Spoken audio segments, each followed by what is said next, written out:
O Opera Paraíba ultrapassou sua meta de 12 mil cirurgias antes do tempo e esse número não para de crescer. Até agora já foram mais de 12.434 cirurgias que ajudaram a reduzir as filas de espera por todo o estado. E as notícias boas não param por aí. Em 2022 o programa terá continuidade ampliando os atendimentos, porque o nosso compromisso com a saúde das pessoas também continua. Opera Paraíba. Compromisso cumprido. Governo do Estado. Somos todos Paraíba.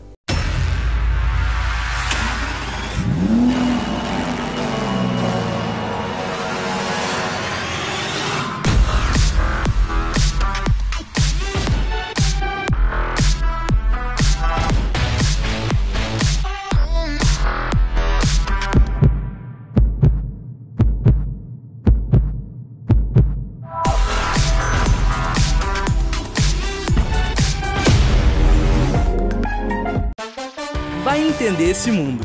O pessoal louco para aprender outro idioma e na hora de falar, usa as mãos. Sabe por quê? Porque não dá para aprender uma língua de verdade sem uma metodologia de verdade. Método não é aprender de um dia para o outro, não é pirotecnia tecnológica, não é enxergar o mundo com óculos de realidade virtual, não. Falar um idioma é uma coisa séria. E é assim que o mundo se entende, derruba fronteiras, aproxima culturas e pessoas. Para falar um segundo idioma, na real, é preciso método. La maneira, the way. E metodologia com tecnologia não é uma coisa que se cria de uma hora para outra. Pergunte para o CCAA. Faz mais de 60 anos que o CCAA vem aperfeiçoando sua metodologia. Por isso ela é sempre atual. Mais de 5 milhões de pessoas já passaram por lá e aprenderam a falar um segundo idioma para nunca mais esquecer.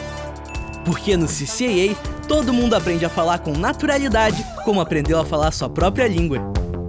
E aí, vamos falar? CCAA, é assim que se fala. Exclusividade, bom gosto e qualidade você encontra na Encantos de Clara, que oferece uma produção personalizada e única para momentos inesquecíveis, seja qual for a ocasião. A loja é especialista em aluguel de looks de festa, vestidos de noiva, ternos, vestidos de daminhas, pajens, debutantes, além de acessórios. A criação do vestido de noiva, o grande anfitrião de sonhos e realizações, também é feita sob medida e a peça confeccionada com detalhes que encantam pela tradição, modernidade e alta costura. Modelos clássicos, romântico, cheios de glamour e atemporais. Para dias memoráveis e felizes, se vista de Encantos de Clara. Nas 2 unidades da loja, em João Pessoa, Shopping Leaf Mall, em Manaíra e Campina Grande, no bairro Jardim Tavares, seu sonho se realiza com beleza e sofisticação na Encantos de Clara. O seu sonho começa aqui.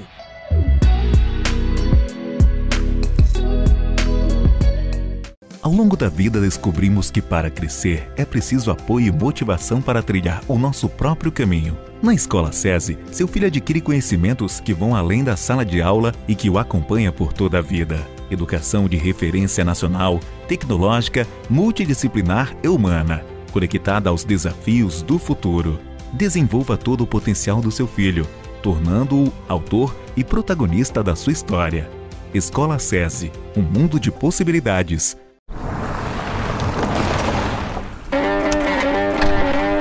Nada melhor do que conectar com o mar. E o Connect-Me?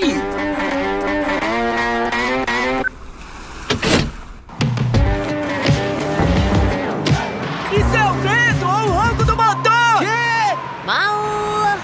A vida que você quer levar, a Fiat Toro leva pra você. Chegou a nova Fiat Toro, carregada de atitude.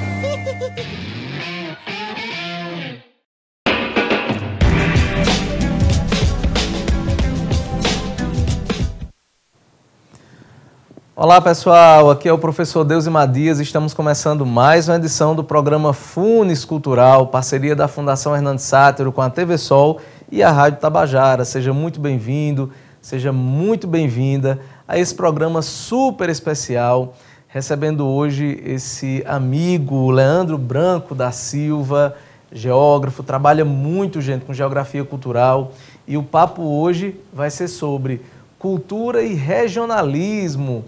através da geografia e da educação. Aproveita, gente, e compartilha para que mais pessoas possam ter acesso ao conhecimento que vai ser discutido na edição de hoje do programa Funes Cultural. Você pode acompanhar através do canal 8.1 da TV Sol, através das plataformas digitais da TV Sol e também através da Rádio Tabajara. Então, um abraço para você que está nos vendo e também um abraço para vocês que estão nos escutando através da Rádio Tabajara. Seja muito bem-vindo, meu querido amigo Leandro. Seja muito bem-vindo, primeira vez no programa Funes Cultural. Eu que agradeço o convite, né, Deusimar? É sempre um prazer estar com você, estar falando sobre geografia, estar falando sobre cultura regional. E estou muito feliz em realizar estar aqui, cara. Era um sonho antigo de partilhar com você esse trabalho e, enfim, a satisfação é enorme. Então vai ser muito bacana, gente, esse papo. Vocês vão aprender muito nessa conversa que nós estamos tendo agora, a partir de agora com o querido Leandro. E eu já começo, Leandro, o seguinte: existe um campo específico na geografia chamado geografia cultural. Eu queria que você falasse um pouquinho sobre esse campo. Sim, a geografia cultural, de uma maneira assim bem resumida, bem simples, ela trata mais das relações pessoais, né? Ela também é conhecida como geografia do lugar. Então ela está interessada no cotidiano das pessoas, no movimento que as pessoas fazem, que impulsionam a sociedade e também da percepção que as pessoas têm do mundo. E essa geografia tem contribuído muito para a gente entender os fenômenos locais e como eles são influenciados e influenciam os fenômenos também globais. É interessante, né? Porque os fenômenos culturais locais, eles acontecem mais perto das pessoas. Então, é claro que os fenômenos gerais, como globalização, por exemplo, influencia na vida de todo mundo, mas aquilo que acontece na localidade, no município, tem um impacto bem mais próximo da população, né? Exato, e durante muito tempo esse fenômeno foi ignorado, né? A gente se preocupou muito com a escala global. Então, o que é que a gente tinha percebido? Nós somos capazes de discutir política mundial, nós somos capazes de discutir os conflitos internacionais, nós somos capazes de discutir as relações econômicas mundiais, mas a gente não é capaz de discutir os problemas da nossa localidade. Então, a geografia cultural, a geografia do lugar, ela veio mostrar pra gente isso. Olha, o lugar é riquíssimo, o lugar também, as coisas acontecem, e a gente precisa prestar atenção nesses fenômenos, né? Podemos assim dizer. Pois é, gente, aproveita e segue as redes sociais, tanto da TV Sol como também da Fundação Hernando Sátiro, né? A rede social principal da Fundação Hernando Sátiro, tem lá o @Funes Cultural no Instagram, segue também nosso canal no YouTube, você pode assistir todas as entrevistas do programa Funes Cultural. Vamos falar muito, gente, sobre regionalismo e produção cultural. Eu queria, Leandro, nesse início do nosso bate-papo sobre regionalismo, geografia, produção cultural, eu queria chamar a atenção nessa primeira parte do nosso bate-papo sobre o cangaço. Né? Sobre o cangaço, porque assim, é incrível, principalmente na nossa região, como se tem uma produção cultural forte em relação ao cangaço. São livros, filmes, documentários, poesias, enfim, uma enormidade de coisas que tem como pano de fundo o cangaço. Então, você, como geógrafo, você como educador, você que trabalha com produção, com formação pedagógica, a que você atribui esse interesse tão grande por esse tema? O cangaço, se você for analisar direitinho toda a construção, ele faz parte da identidade do sertanejo. Né? Então, por exemplo, ele constitui a nossa personalidade. E aí quando eu falo isso, a galera diz, mas eu não sou cangaceiro. Mas acontece que o fenômeno do cangaço, ele abarca elementos assim que são fundamentais da cultura sertaneja. Então você tem uma forte presença religiosa, todo sertanejo é religioso. A gente tem a cultura do amor à terra, do apego ao cultivo. Né? A gente se alegra com chuva. Né? Então esse apego com a terra, com a natureza. E principalmente também a ideia do homem forte. Então o cangaço ele consegue sintetizar esses elementos que são muito fortes na cultura sertaneja. E termina que ele expressa, né, de forma muito natural o que é ser sertanejo. E aí, então, isso faz parte do imaginário das pessoas também. Né? O meu passado, a minha cultura, faz parte de mim. Então, há essa identificação, que é inevitável. Então, por conta disso, o cangaço ele vai continuar sendo obra de produção cultural, análise, por muito tempo ainda. né? Porque é parte de nós, é parte do ser sertanejo. E é interessante porque é um tema, além de ser um tema fantástico, instigante sobre todos os aspectos, é um tema que desperta o interesse não apenas de quem é da região, né? A galera do sul do país tem muita produção cultural sobre isso e vai além, inclusive, do Brasil, né? Porque um dos maiores historiadores do século XX, o Eric Hobsbawm, escreve, né, um pouco sobre isso, ajuda a criar um termo em relação ao cangaço, que é o banditismo social. Né? Então, nessa seara é muito complicado, tanto para um cara como Eric Hobsbawm, como para alguém aqui da região, definir se Lampião era herói ou bandido. Nossa, né? Então, isso é um debate muito complicado, né? É assim, e muito simplista, muito simplista. O cangaço, para nós, sertanejos, identidade. Mas para o mundo, um fenômeno social interessantíssimo. Né? Ele vai despertar, junto com o início do século XX, que a gente tinha, final do século XIX, início do século XX, e todas aquelas transformações sociais, o Brasil caminhando para se tornar um país urbano, o campo ficando esquecido, e ele representa um momento histórico importantíssimo no nosso país. E para o mundo ele representa um fenômeno dos quais as classes mais pobres, elas passam a se organizar em defesa de algo. Então não é simplesmente a figura de Lampião, é todo um movimento social, cultural e, por que não também dizer, intelectual, porque o cangaço permitiu se produzir tanta literatura. Então é muito mais do que isso. Então é algo assim espantoso. E quando você mergulha no mundo do cangaço, você começa a perceber isso. Poxa, cara, não é só isso, é muito mais. Né? É muito mais.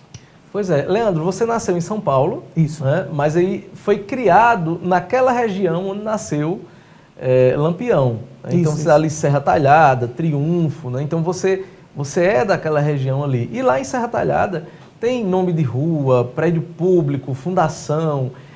Enfim, eu queria que você falasse um pouco da relação da população de Serra Talhada com a figura do Lampião, com o simbolismo de Lampião. Pronto, a primeira coisa a esclarecer é que em Serra Talhada, Lampião não é unanimidade.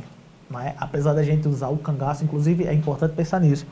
Se você for pegar os slogans de Serra Talhada Pernambuco, um abraço pessoal de Serra Talhada que vai estar nos assistindo, você vai observar que Serra Talhada é a capital do cangaço. O slogan completo, quando ele foi criado para promover o turismo, era Serra Talhada, capital do cangaço e de Lampião. Mas eu acho que de Lampião ninguém nunca escutou e nunca leu.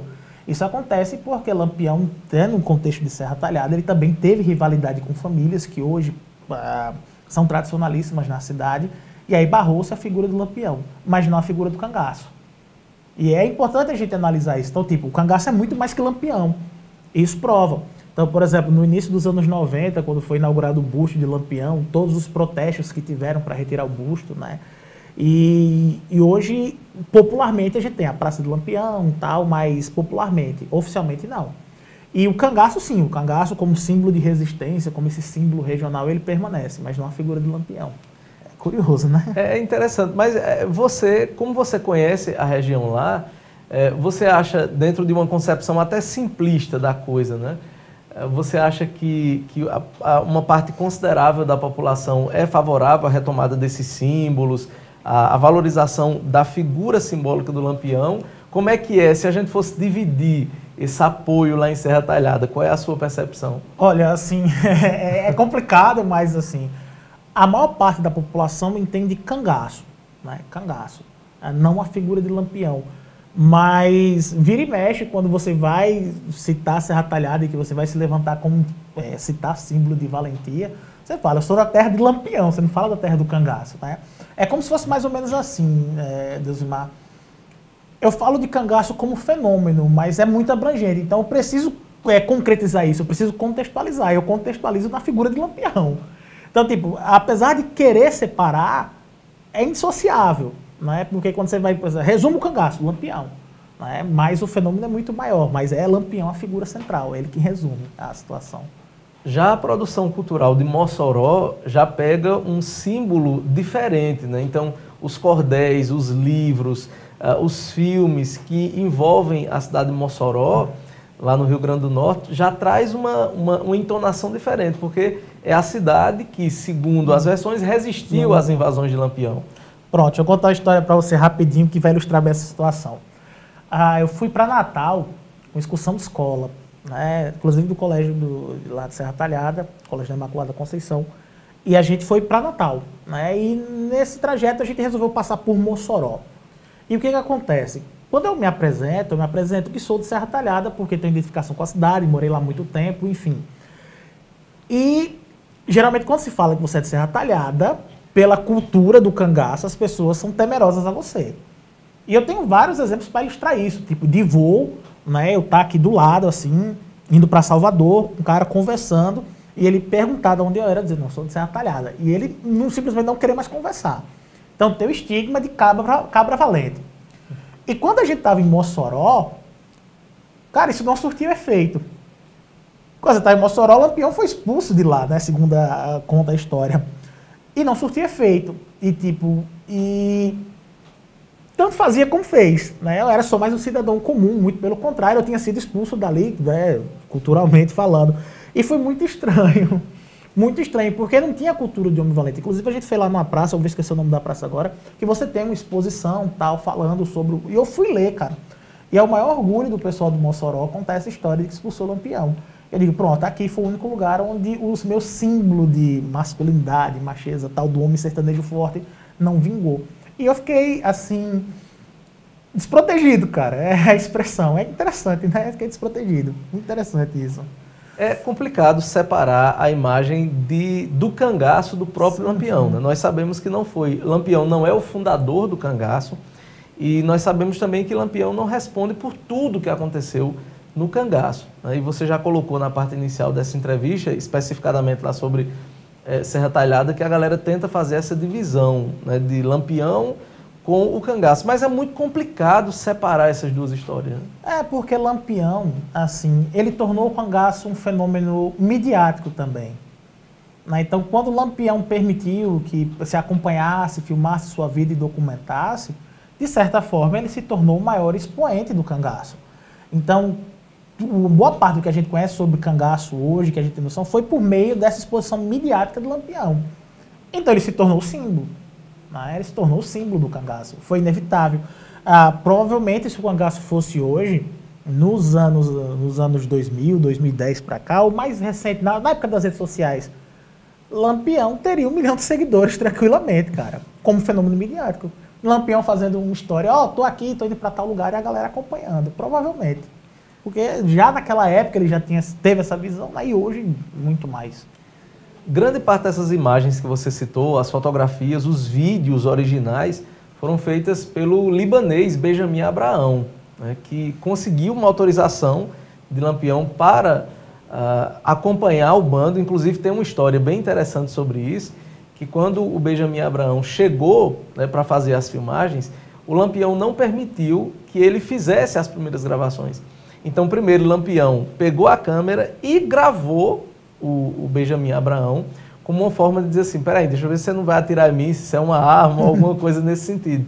Então, essas primeiras imagens que estavam de posse do Benjamin Abraão, elas não existem mais, né? Ninguém sabe que rumo tomou essas imagens, mas a pergunta que eu queria fazer era o seguinte, a partir da autorização do Benjamin Abraão para filmar, fotografar o cangaço, né? Isso é um indicativo que, num determinado momento, Lampião se preocupou com a sua imagem pública, né? Porque ele, inclusive, mandou uma carta para... Eu tive acesso a esse documento, ele mandou uma carta para o Benjamin Abraão, atestando a veracidade das imagens e dizendo que, olha, não vou autorizar mais nenhuma equipe a fazer o que você fez. Então, você acha que em algum momento o Lampião ele se preocupa com a construção de uma imagem nesse sentido? Sim, sim. E não que ele tivesse essa preocupação histórica de ficar para a posteridade, não.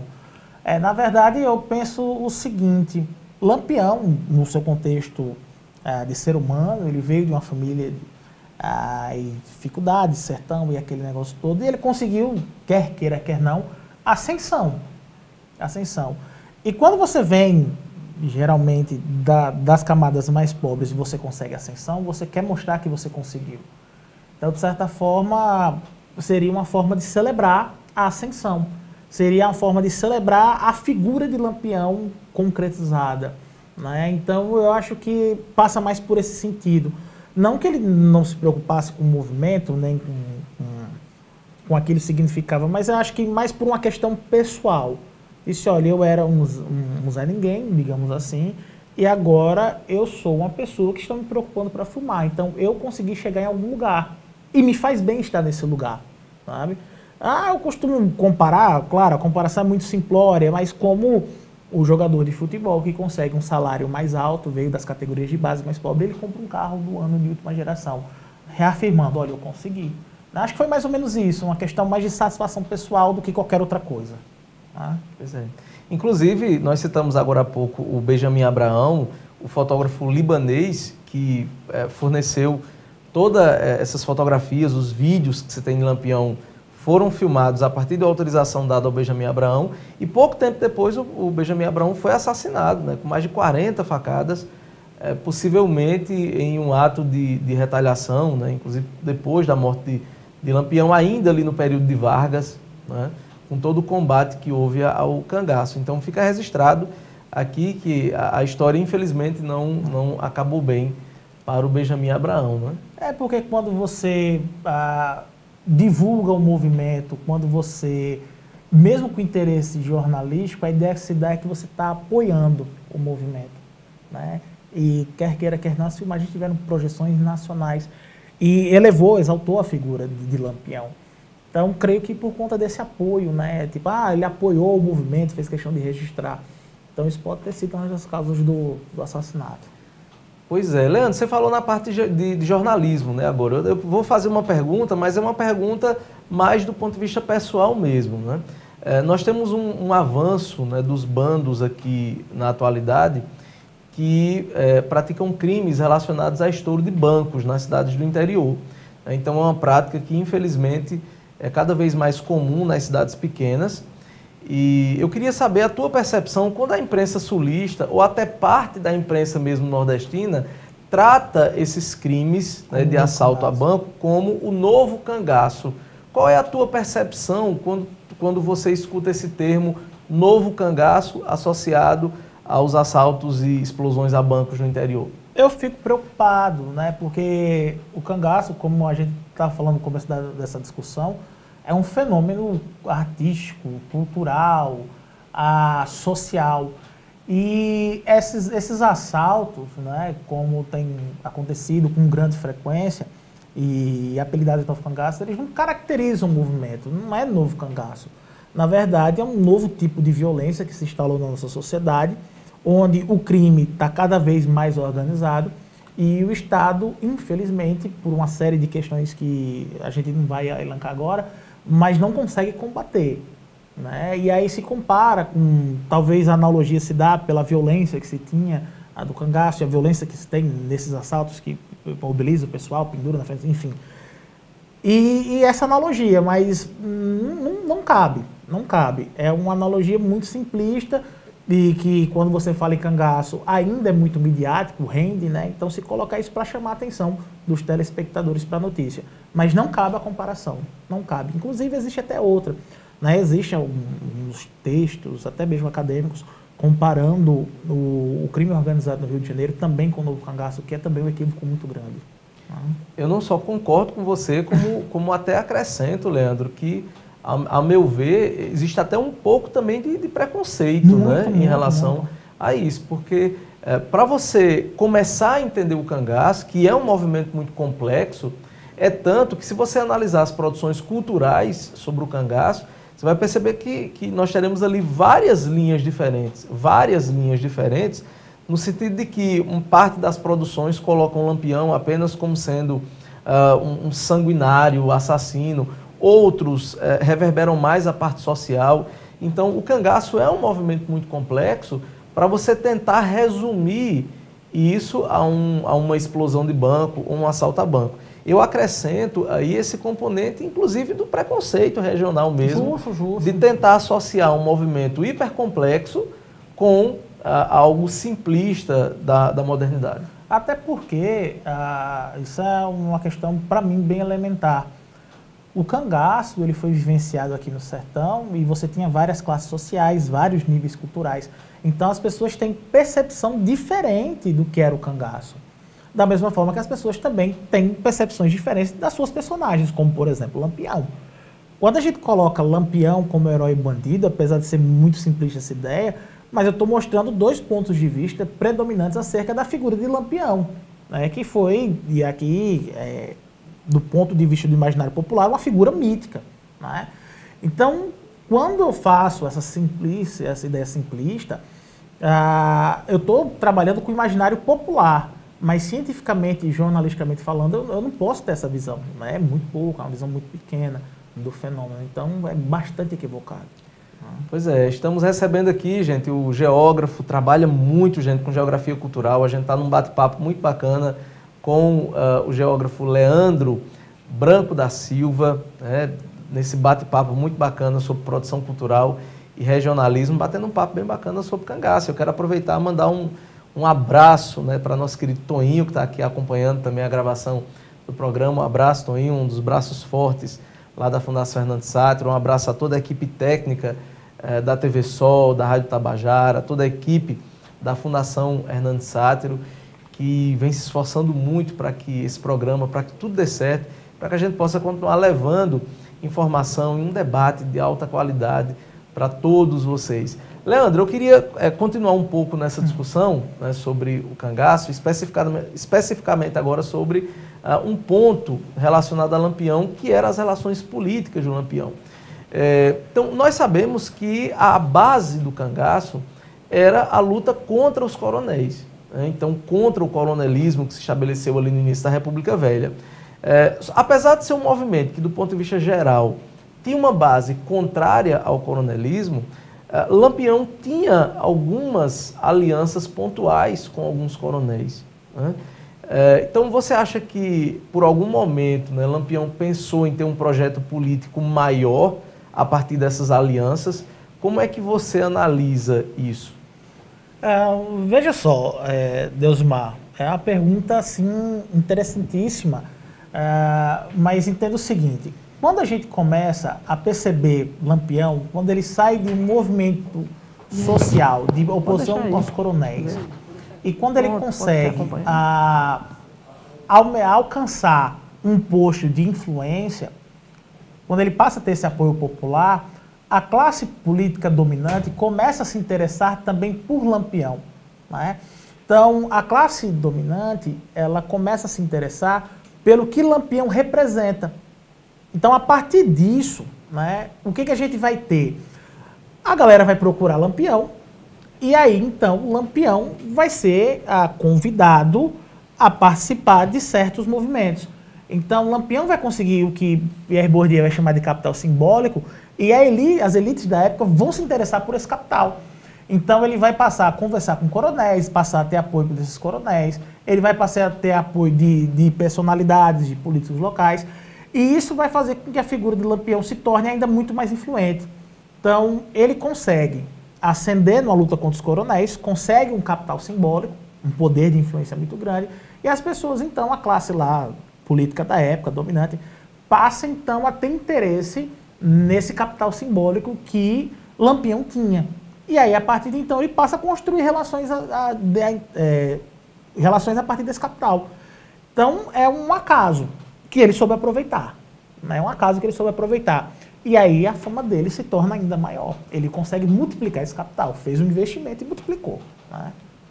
Inclusive, no local, né, que o Lampião foi assassinado, né, inclusive, se você quiser falar um pouquinho sobre a polêmica, porque tem muita gente que diz que ele não foi assassinado lá no Angicos, né, ali na fronteira de Sergipe com Alagoas. Né, existem alguns que não acreditam nessa possibilidade, mas com ele lá foram encontradas cartas, né, foi encontrada uma quantia em dinheiro também. E as cartas eram mais diversas, né? Desde pedidos diversos, como pedido de dinheiro para ajudar a pagar a escola de menino, até relações políticas maiores, mais densas, né? Então, era uma relação muito, muito complexa, como a gente já vem discutindo desde agora há pouco. Era uma relação muito complexa mesmo, dentro das relações políticas da época. Né? Sim, sim. Sobre o local que Lampião supostamente teria sido morto, existe uma história lá em Serra Talhada que é fantástica. Quem conta é José Ferreira Júnior, pesquisador do cangaço e tal. Amigão nosso, um abraço, Ferreira, deve estar nos assistindo.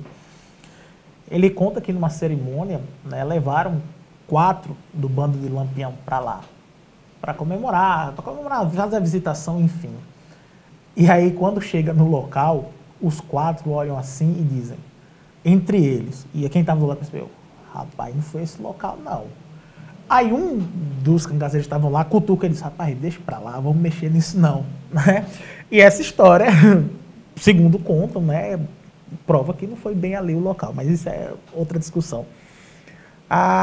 O contexto em si do cangaço e a figura de Lampião, principalmente, a gente tem que analisar por outro viés. Né? E como assim, Leandro? Lampião e o cangaço e a figura somente de Lampião.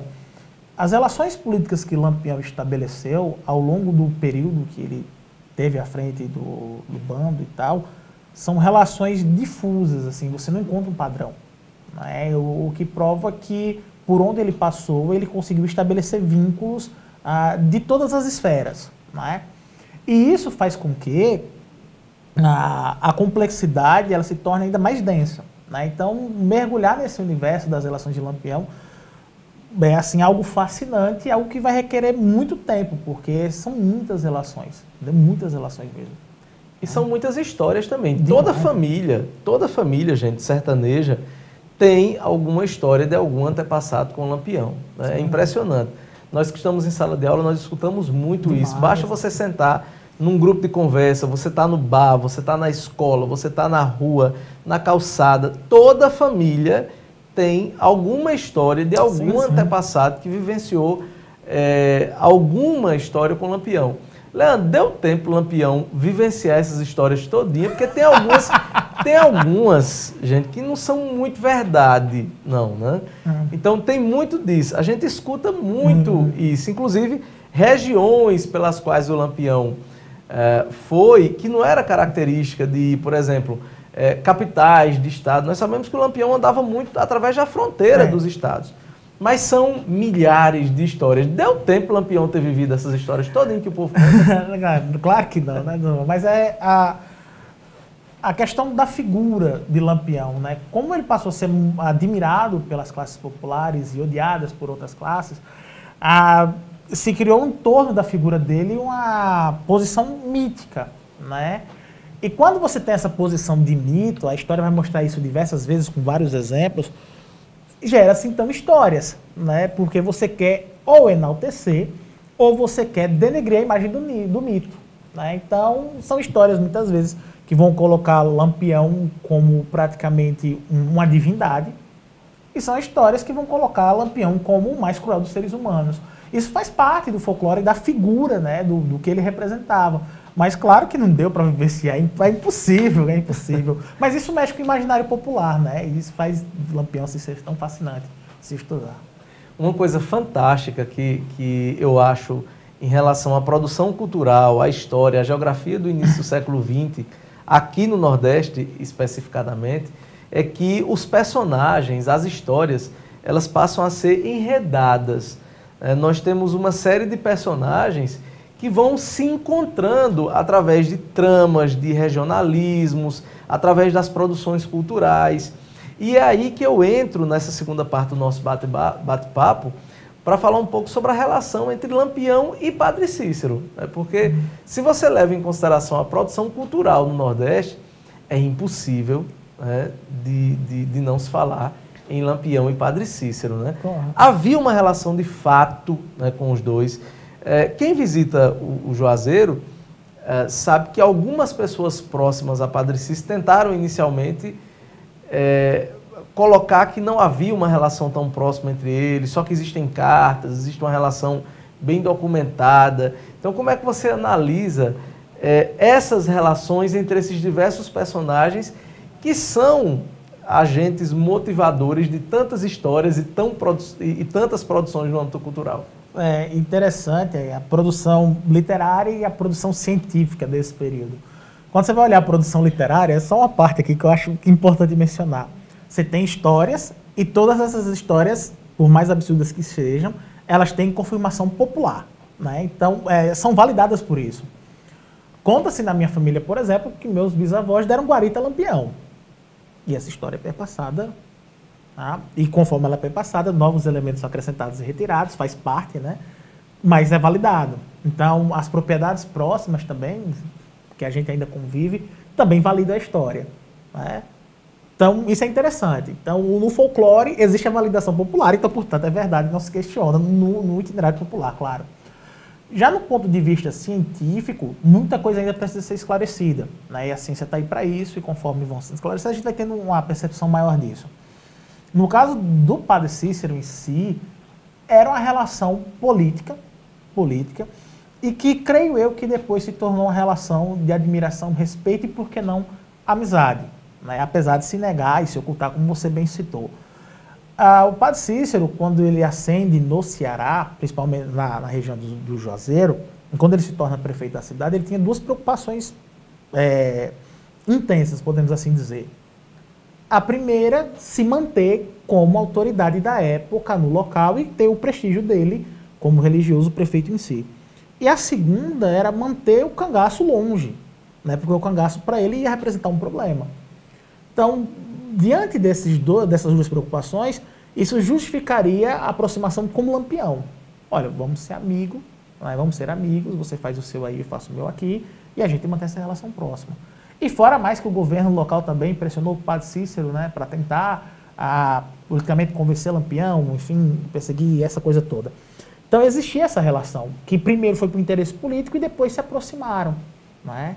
E isso perdurou durante muito tempo, até a morte de Lampião. A verdade é essa, né? Eu acho bacana que... Eu acho que a cultura, ela é uma coisa muito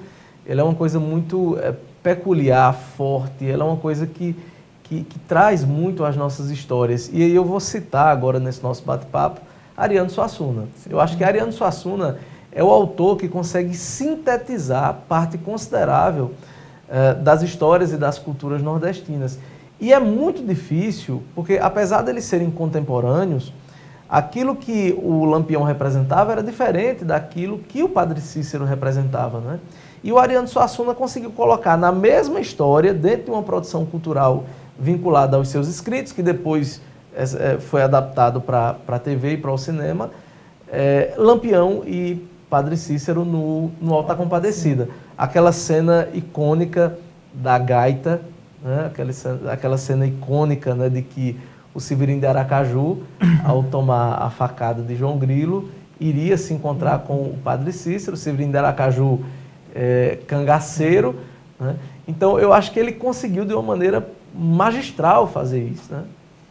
O Ariano brincava, ele dizia que não tinha escrito nada, ele só pegava as histórias populares e compilava, né? Ele dizia muito isso. E, do fato, o Auto da Compadecida tem realmente um pouco disso. Não das histórias, mas do imaginário popular. Então, você olha aqui naquela cena da gaita, você tem todos os elementos que compõem a nossa raiz sertaneja. Você tem a forte religiosidade presente, né? E aí, no caso, na figura do Padre Cícero. Você tem a força do cangaço representada por Severino de Aracaju. E você tem o sertanejo sofrido, né? O matuto, que é sabido e consegue enrolar todo mundo. E essa cena da gaita, talvez ela explique de maneira assim, geral, por que a gente gosta tanto, enquanto sertanejo, do Auto da Compadecida. Porque nessa cena, em específico, está representado todos os elementos que nos faz identificar como sertanejos. O matuto sabido, a religiosidade, o cangaço, né? E uma situação de desespero, que o nordestino conviveu muito, né, durante esses períodos de seca que nós tínhamos, que eram severas, a miséria da população nordestina. Então você tem todo ali o contexto, né? Então você olha e você se identifica com aquilo, né? E por isso que é tão fantástico o Auto da Compadecida, né? Sem dúvida, uma das maiores obras e melhores obras da nossa cultura. Eu acho interessante, e aí eu queria escutar você também, a tua opinião sobre isso, mas eu acho uma coisa interessante sobre a produção cultural nordestina, que a gente meio que normatiza a morte, né? O elemento morte, que é um tabu muito forte na nossa sociedade. Se você for analisar a grande parte das obras do Ariano Suassuna, que a galera, claro, coloca como comédia, né, mas são comédias trágicas. Sim, termina sim, com sim. morte, por exemplo. O Auto da Compadecida termina com todo mundo fuzilado Sim. ali. E outras obras também, como o Santa e a Porca, por exemplo. Sim. Né? Será que há também uma relação disso com o cangaço? Porque os cangaceiros, quando morreram, eles foram decapitados, né? E aí você tem nas redes sociais as fotos das cabeças dos cangaceiros. Essas cabeças, elas foram deslocadas entre várias cidades. Então, quando a gente fala disso, a gente está falando de um tema muito complicado, que é a morte. Né? Sim. Mas que tanto no humor, que traz um pouco dessa comédia trágica, como na literatura, como nos filmes, esse elemento morte, eu tenho a impressão que a produção cultural meio que suaviza uma coisa muito pesada. Né? É porque, na verdade, se você for observar esses contextos literários, não é bem minha área de atuação, mas como leitor, a gente percebe o seguinte: todos eles têm uma coisa em comum, né? Todos os autores que falam sobre produção sertaneja, que a morte é um fato. A morte é um fato. E eles fazem questão de deixar isso bem claro nas obras. E o que eles propõem? Olha, a morte é um fato, mas a gente precisa ver como a gente vai lidar com o fato. Então, por exemplo, quando você pega Morte e Vida Severina, a maneira de se dar com a morte é diferente, por exemplo, da visão do Auto da Compadecida. Né? Mas eles retratam a mesma temática, eles estão dizendo, a morte é um fato na vida do sertanejo. E aí, como você vai lidar com a morte, é que você vai ter que decidir. Você pode lidar com a morte com a situação de tristeza, de luto e se revoltar com aquilo, né? Ou você pode lidar com a morte e aceitá-la e continuar a sua vida, né? E são essas visões que nós, seres humanos, temos da morte, né? A gente não sabe lidar com a perda. E que fazem parte do nosso cotidiano, da nossa formação. Então, eu acho que a mensagem é essa: olha, a morte é um fato e a gente tem que saber lidar.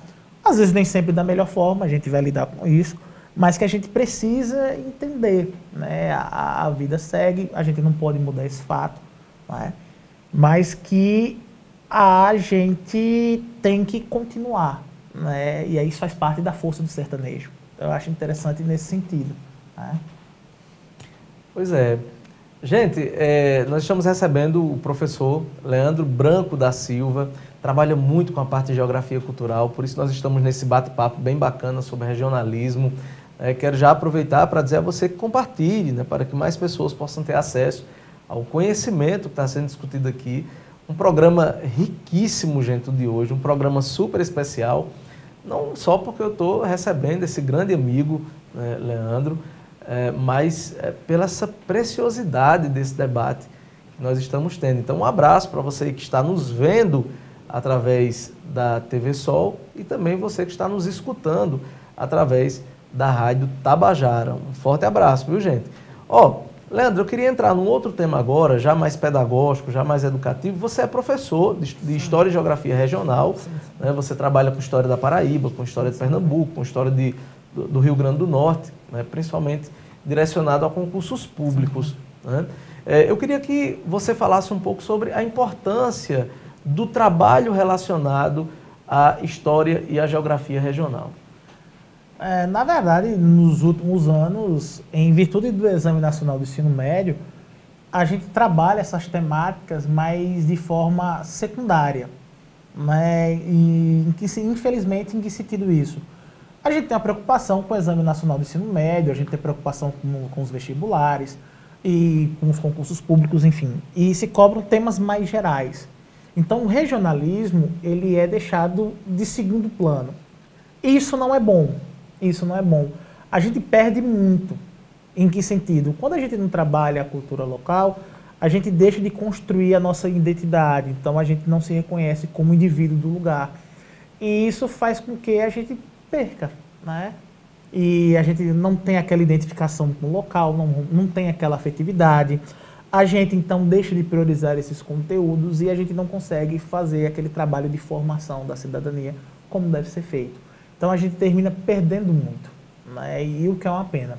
É uma pena porque, enquanto educador, claro que a gente quer que o nosso aluno tenha sucesso nesses exames que ele vai prestar, mas a gente quer e tem interesse também na formação do indivíduo, né, que ele se reconheça como parte daquele espaço do que ele vive e que ele queira cuidar. Se ele não conhece, ele não ama, se ele não ama, logo não cuida. Né? Então essa parte da formação, ela fica realmente a desejar, o que é muito triste. Eu sempre bato nessa tecla, Leandro, e eu acho realmente um problema, né? Porque nós temos movimentos locais que vão ali até o ensino fundamental, né, 1. Quando entra no ensino fundamental 2, você já tem um volume maior dos temas gerais, só que o adolescente ele começa muito a ser cobrado, né, sobre isso. Olha, cuide da sua cidade, cuide do seu ambiente, leia a literatura regional, faça isso, faça aquilo. Só que tem um problema pedagógico muito forte nisso aí, né?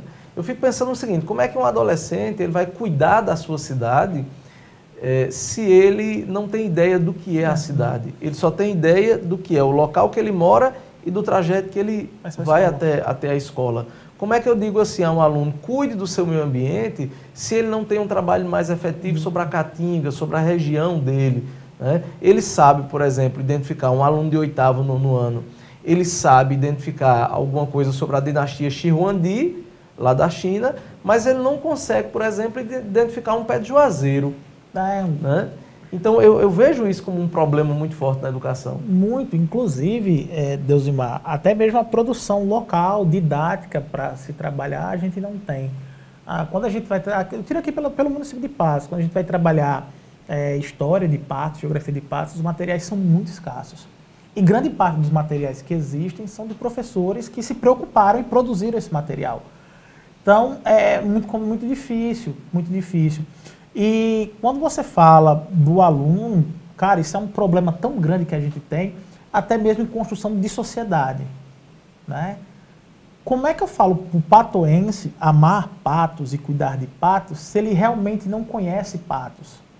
Ou qualquer outro município? O conhecer é importante. Eu conheço, eu me apaixono, eu amo, eu cuido.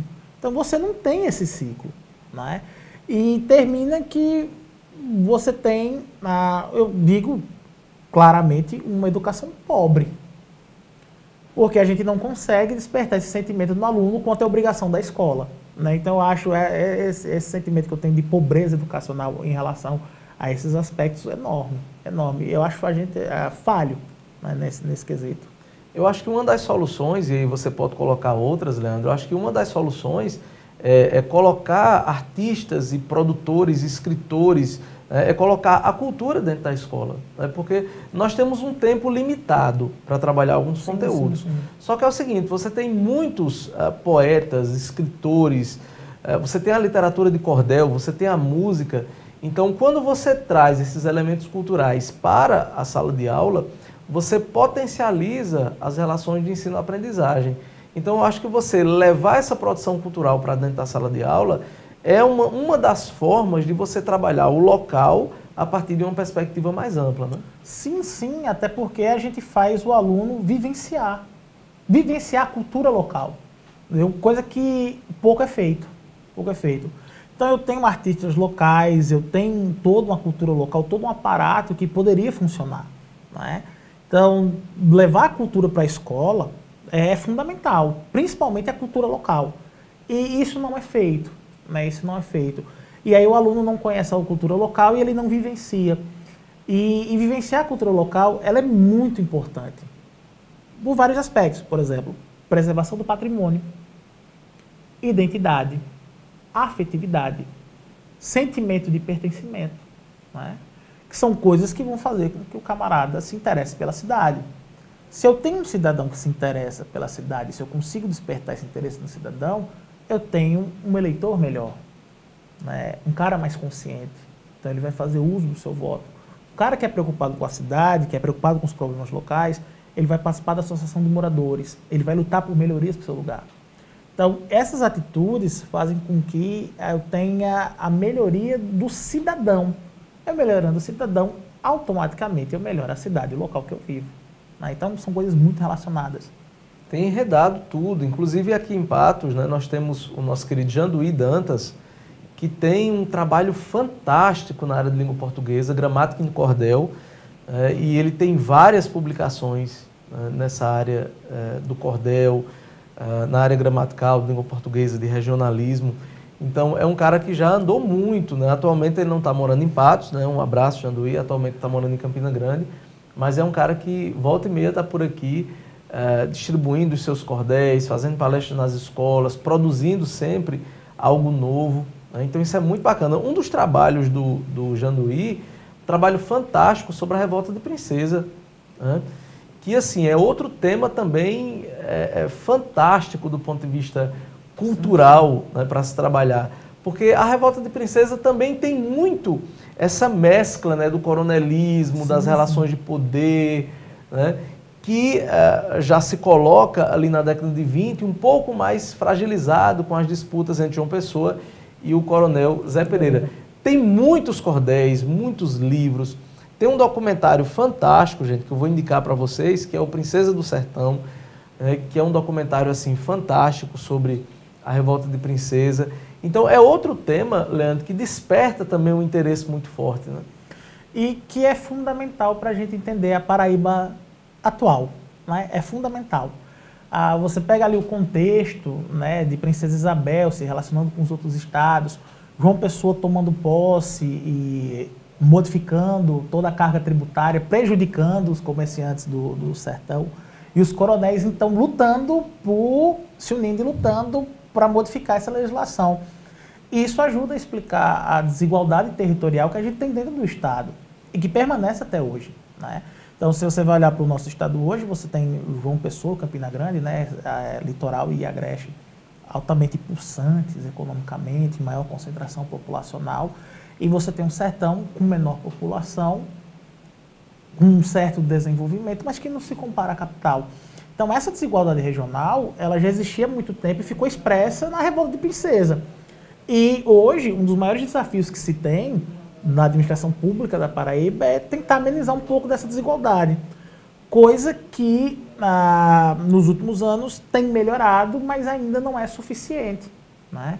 Então, tipo, você percebe que já existia essa preocupação naquela época. Claro que por interesses pessoais, não mais pelo bem coletivo, mas que representa o estado da Paraíba, né? E que muitas vezes a gente ignora, pô. Não, mas isso aqui é de tal. Não, isso aí já vem há algum certo tempo, tal. E é um problema que a Paraíba tem, né? Você, Leandro, você é do time João Pessoa ou do time Zé Pereira? Olha que o programa, né, ele também é retransmitido pela Rádio Tabajara, viu? Então, ó, a Paraíba inteira está escutando. Vamos puxar uma enquete aqui. Você é do time João Pessoa ou do time Zé Pereira? Como bom sertanejo que sou do time Zé Pereira. Não tem como ser contrário. Não tem como. Não tem como. Havia alguma chance daquela experiência de Princesa Isabel, através da sua autonomia, através da sua independência, né, da capitania da Paraíba, ter dado certo naquele momento? Digamos que não tivesse havido o assassinato de João Pessoa e a conjuntura tivesse mudado. Mas tinha alguma chance de dar certo de algum jeito? Assim, Deusmé, é complicado a gente falar, mas vamos pensar na seguinte hipótese. Foi um movimento de origem colonialista, né? Então, em algum momento, os coronéis iriam brigar pelo poder. Então, o que Princesa representaria como unidade federativa, né, no caso, uma nação independente, como queira chamar, uma hora isso ia ruir. Porque você tem conflitos de interesse de poder, então não poderia dar certo. E outra coisa que chama a atenção também é que as relações que Princesa tinha era só com as áreas mais próximas, né? E, por exemplo, Pernambuco com forte influência do Recife. Então era um movimento que não vingaria, né? Partindo do ponto de vista mais preciso, histórico, geográfico, enfim. Mas é um movimento que mostrou que o sertão estava lá. Olha, nós estamos aqui, nós temos interesses e a gente precisa ser escutado, a gente precisa ser ouvido e a gente tem força para lutar pelos nossos interesses, né? Então, o sertanejo está lá ligado. Existe uma população ali que tem suas necessidades, tem seus interesses e que precisa ser atendido, né? Então, acho que a maior importância do movimento foi essa. Nós temos familiares lá na região de Princesa Isabel, né? Tanto eu tenho, a família da minha mãe é lá de Juru, né? E a família de Leandro é lá de Triunfo. Pernambuco fica ali bem pertinho, né? Aquela região de Flores e tudo mais. A percepção da galera de Princesa em relação à revolta, em relação a tudo que aconteceu, em relação ao protagonismo, até hoje eles mantêm, né, as casas com as marcas de bala, de todo esse processo. Tem vários combates que ocorreram aqui na Serra do Teixeira, né? Então é um tema, gente, que assim está totalmente enraizado com a produção cultural aqui do Sertão e aqui da Paraíba. E o Princesense tem um orgulho danado desse movimento. Você está falando com o Princesa, eu chamei isso muito no colégio, né? Porque eu trabalhava em Serra Talhada e uma galera de Princesa estuda lá. Então, quando você estava falando tal, e aí a galera de Princesa falou, olha, fica na sua que Princesa já foi para o país por um dia. É um orgulho que se tem desse movimento, justamente por essa importância, né? O Sertão reivindicou algo. E o Princesense, ele absorve isso assim com muita garra, com muita gana, né? É parte da identidade do Princesense.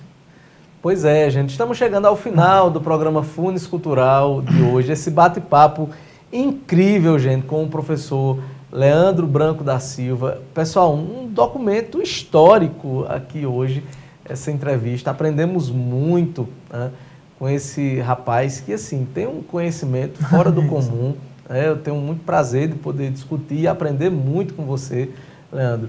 Então, o objetivo do programa de hoje, gente, foi justamente esse, né, fazer com que vocês possam analisar a produção cultural sertaneja, a produção cultural paraibana e nordestina, a partir dos fatos históricos e geográficos que embasaram toda essa produção, seja literatura de cordel, seja os livros, filmes, discos, enfim, já que se continua produzindo muito sobre isso. Então, Leandro, um forte abraço, quero agradecer muito a você a participação no programa de hoje, né?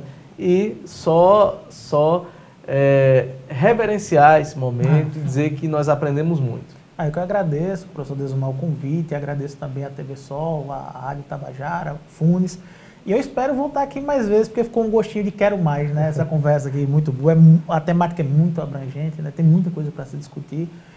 E só agradecer, cara, é sempre um prazer estar com você sabe disso, a nossa amizade vai além aqui dos estúdios, né? A amizade já antiga, e como diz a galera aí no popular, estamos juntos, né? Pois é, tem que mandar um abraço para os nossos alunos, né, gente? Nós trabalhamos juntos lá no Ação Colégio e Curso, lá na cidade de Souza, lá no Alto Sertão. Mandar um abraço, né, para os nossos alunos que certamente estão acompanhando também, né, essa entrevista. Com certeza, um abraço aí para a galera do Ação, né? E a gente está em reta final, já terminando o ano letivo, mas esperamos reencontrá-los no ano que vem, né? E um abraço especial à turma do 3º ano, hoje é a colação de grau deles, eu não vou poder estar lá com eles, né? E que eles desfrutem desse momento, que é uma etapa que se concretiza na vida deles, né? Pois é, pessoal, chegamos ao final do programa Funes Cultural de hoje. Semana que vem estaremos de volta. Um forte abraço.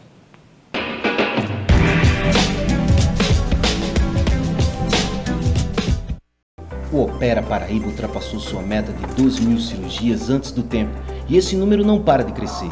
Até agora já foram mais de 12.434 cirurgias que ajudaram a reduzir as filas de espera por todo o estado. E as notícias boas não param por aí. Em 2022 o programa terá continuidade ampliando os atendimentos, porque o nosso compromisso com a saúde das pessoas também continua. Opera Paraíba. Compromisso cumprido. Governo do estado. Somos todos Paraíba.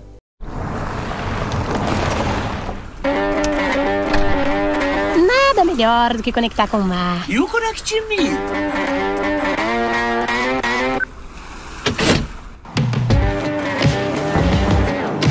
Isso é o vento ou o ronco do motor! Que? Mal!